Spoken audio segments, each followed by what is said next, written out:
ఓహామా నగరంలో traffic signal వద్ద road ఉన్నట్టుండి కుంగిపోయి భారీ గుంత ఏర్పడింది. ఆ సమయంలో రెడ్ సిగ్నల్ పడ్డంతో అక్కడ ఆగిన 2 కార్లు గుంతలో పడిపోయాయి.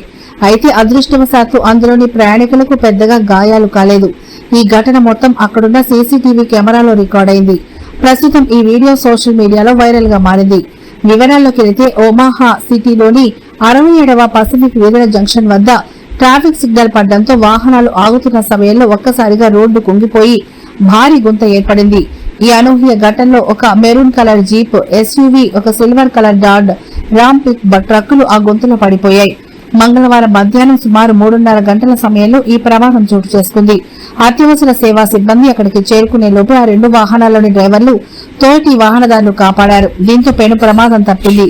భూగర్భంలో నీటి పైప్ లైన్ లీక్ కావడం వల్ల లోపల మట్టి కోతకు గురై పైన ఉన్న రోడ్డుకు పట్టు కోల్పోవడమే ఈ సింగ్ హాల్ ఏర్పడడానికి ప్రధాన కారణమని సిటీ ఇంజనీర్ ఆస్టిన్ రోజర్ తెలిపారు. గుంత మరింత విస్తరించే అవకాశం ఉన్నందున ఆ ప్రాంతానికి ఎవరూ రావద్దని పోలీసులు హెచ్చరించారు. మెట్రోపాలిటన్ యుటిలిటీస్ డిస్ట్రిక్ట్ సిబ్బంది ఘటనా స్థలంలో మరమ్మతులు చేపట్టారు.